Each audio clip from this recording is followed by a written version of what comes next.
Assalamualaikum warahmatullahi wabarakatuh.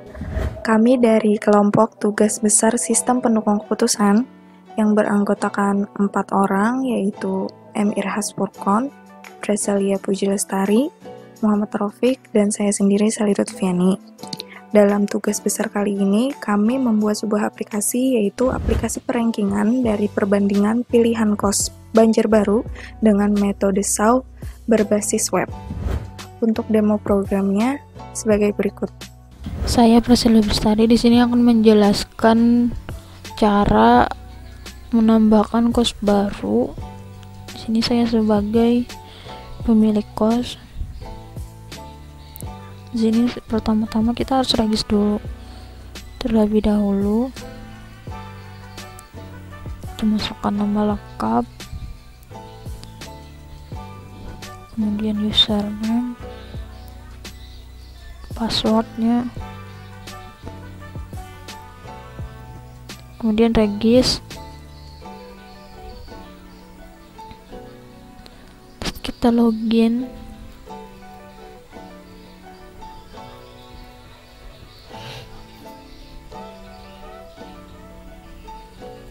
Maka kita tunggu, maka akan muncul tampilan seperti ini. Setelah itu kita pilih kos saya. Di sini kita bisa menambahkan daftar kos baru.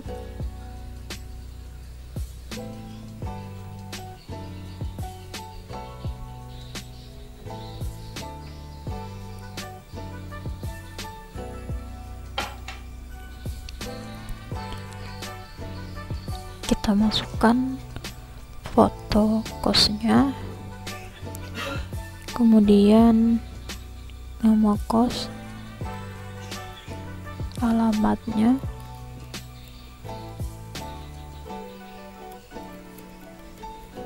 terus nomor telepon,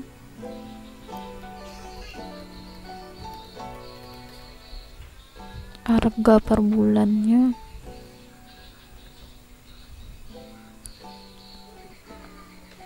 dan sistem pembayarannya. Setelah semua telah terisi, maka kita submit.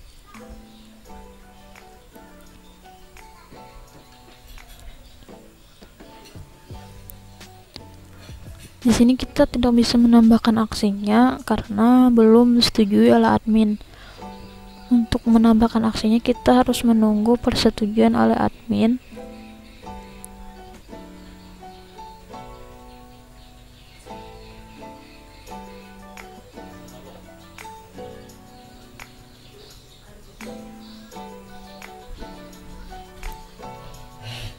Ini sudah disetujui oleh admin, maka kita bisa masukkan kriteria kosnya. Kita masukkan fasilitasnya, pembayarannya, terus rentang harganya, lokasinya,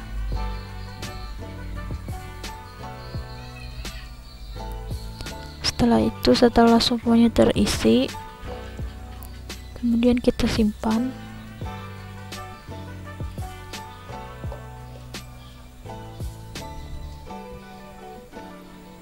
Kemudian kita bisa menambahkan kos baru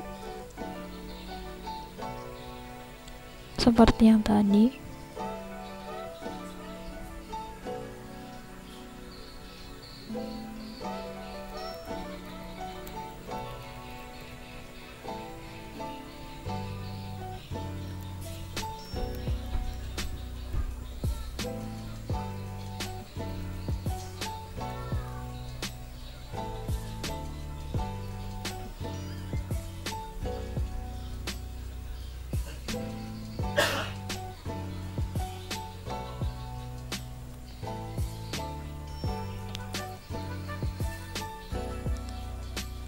Kemudian harus menunggu disetujui oleh admin dulu, baru bisa memasukkan kriterianya.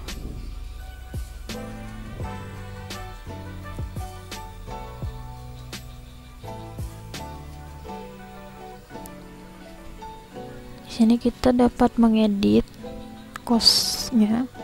Kita edit.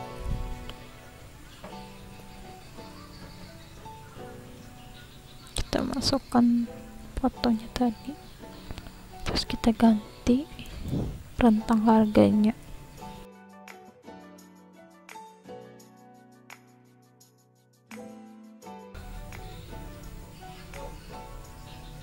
Sekian dari saya, terima kasih.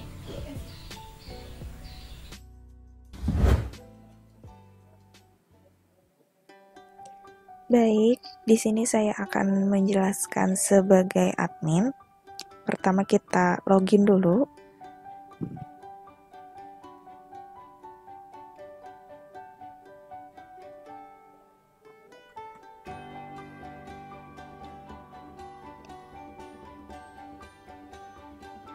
Nah, di sini tampilan pertama kita setelah login. Di sini saya sebagai admin dan saya akan menjelaskan tentang kriteria penilaian. Seperti yang terlihat, untuk kriteria ini ada 4, juga ada sifat, bobot, dan aksinya. Pertama-tama kita bisa melihat dulu untuk data kriteria lokasi. Nah, di sini akan tampil detail data kriteria dari kriteria lokasi. Untuk kriteria lokasi. Kemudian di sini juga ada ubah kriteria. Kita coba untuk mengubah kriteria dari fasilitas. Misalnya kita ubah untuk namanya, kita rubah.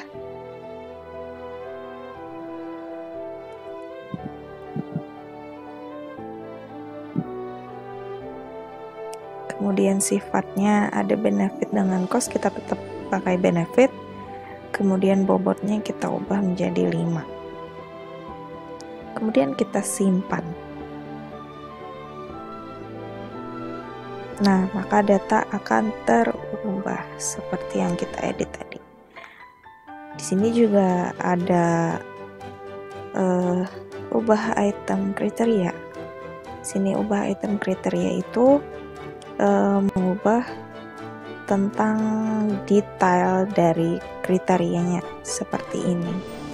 Nah, kita coba untuk mengubah di bagian sarana, ubah item kriterianya.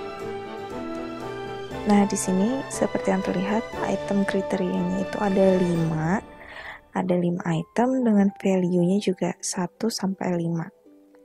Misal kita di sini kita tambah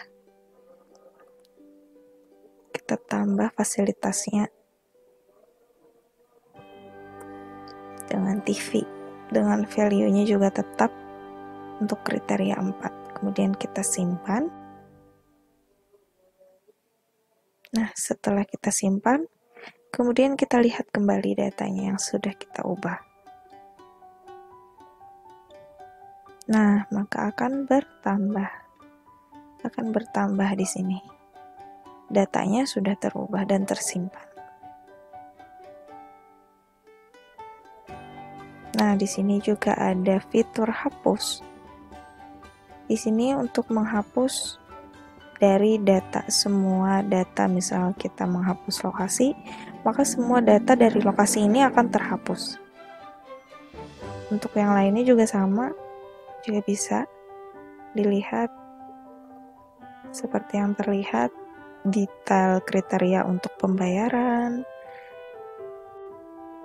Kemudian di sini ada juga harga. Detailnya seperti yang terlihat, detail harga.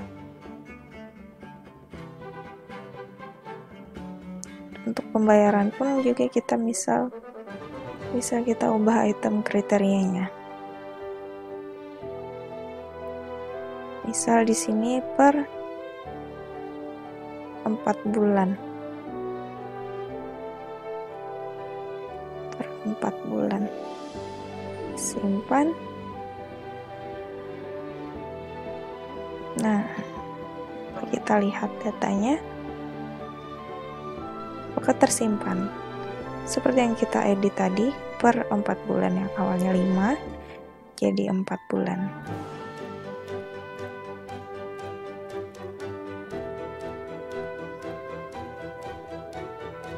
Misal kita coba untuk merubah dari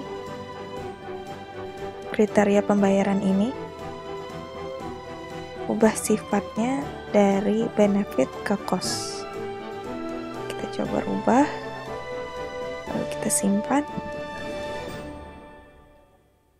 Nah, maka akan berubah di sini.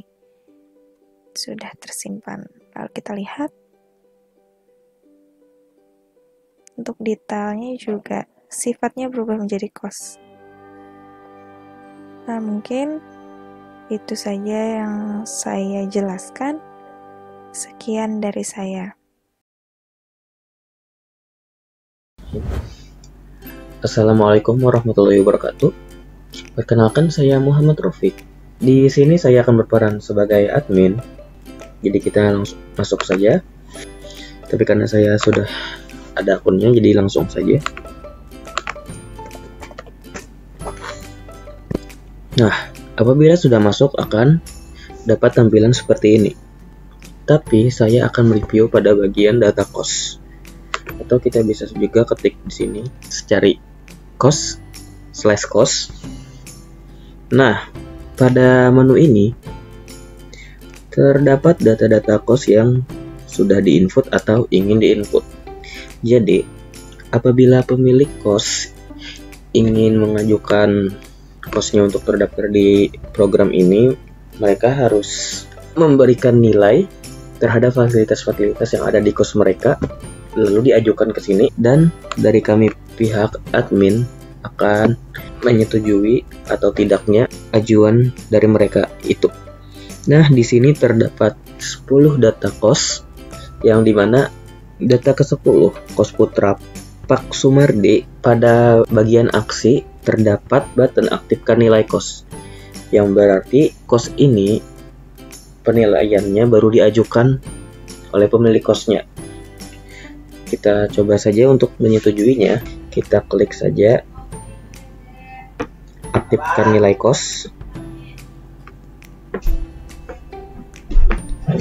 Nah, maka saat kita sudah menyetujuinya, maka aksinya pun akan berubah seperti tampilan seperti ini.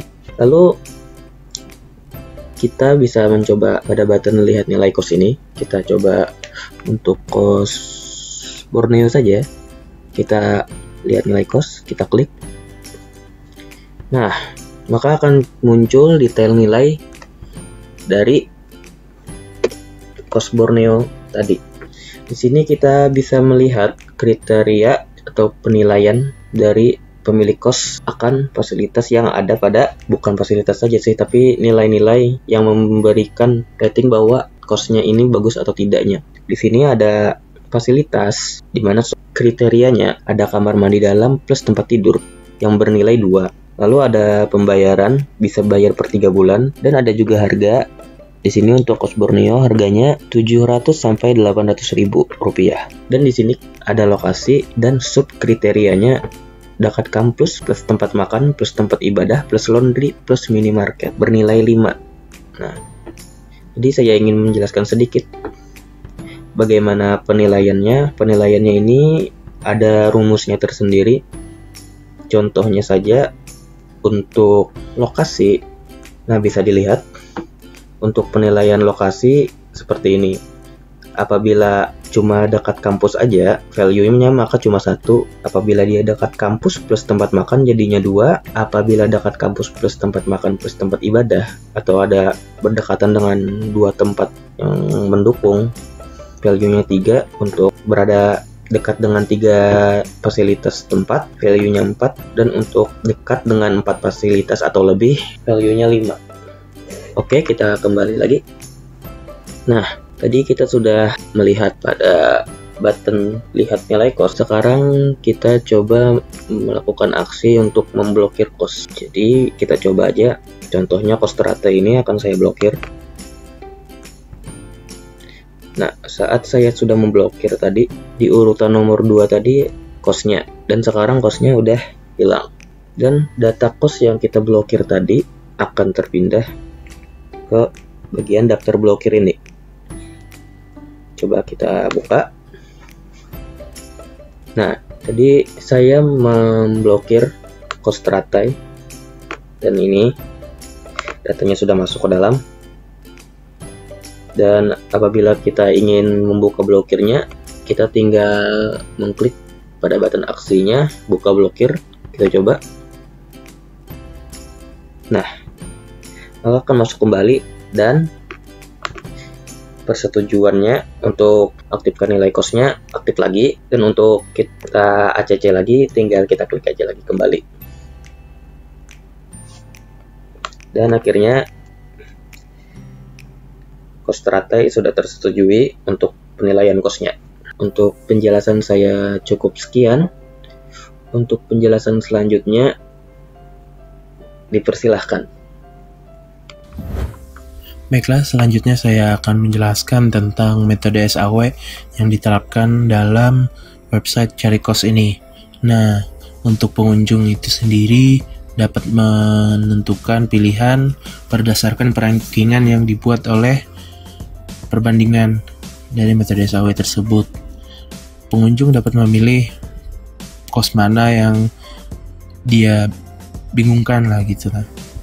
Misalkan ada kos muslimah, minimalis kos, atau kos ujung, dan kos lilit.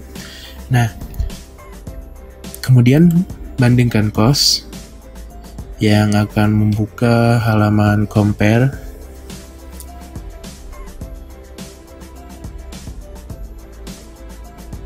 Nah, di sini langsung terlihat hasilnya. Ada penilaiannya langsung. Ada kos muslimah dengan nilai 15, kos lilit 15, kos ujung, minimalis kos. Nah, di sini juga dapat langsung melihat ke detail dari kos tersebut.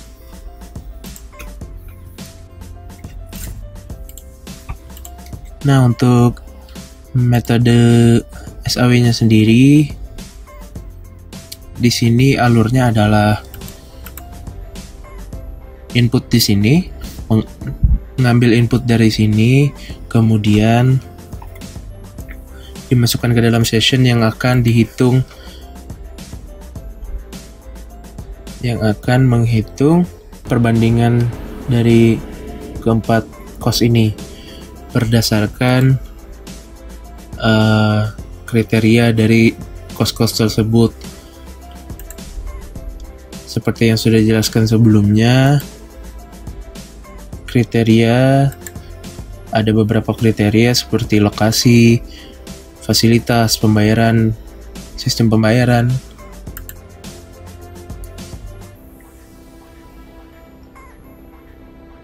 Nah, dan harga juga. Nah, seperti ini. Lokasi, fasilitas pembayaran, dan harga. Masing-masing kriteria terdapat bobot tersendiri, dan masing-masing subkriteria ada penilaiannya sendiri. Subkriteria tersebut diisi oleh si pemilik kos seperti yang sudah dijelaskan. Nah, jadi misalkan fasilitasnya seperti ini, maka otomatis nilainya 4. Seperti yang sudah dicantumkan di sini. Jadi pemilik kos tinggal memilih kosnya sesuai dengan subkriteria yang mana. Lalu dari keempat nilai ini dibandingkan dijadikan matriks, kemudian dinormalisasi. Setelah dinormalisasi,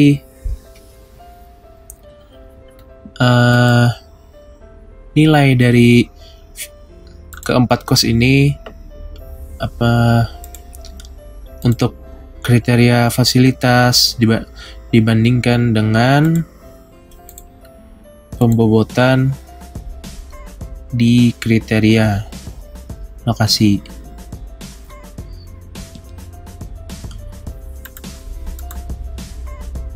Nah, kemudian dikalikan dengan alokasi ini. Begitu juga dengan fasilitas pembayaran dan harga. Jadi semuanya itu dirankingkan, maka didapatkan hasil seperti yang tadi.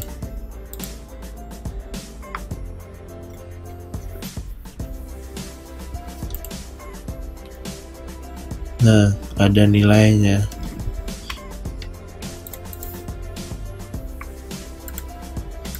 Mungkin kita coba untuk course yang lain.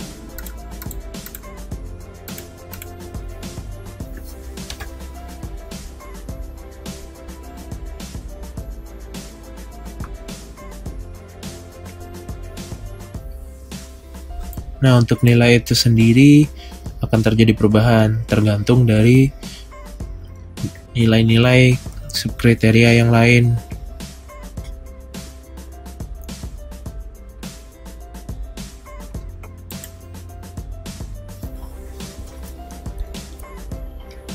Mungkin itu saja penjelasan dari saya. Salah hilap, mohon maaf jika ada kekurangan. Assalamualaikum warahmatullahi wabarakatuh.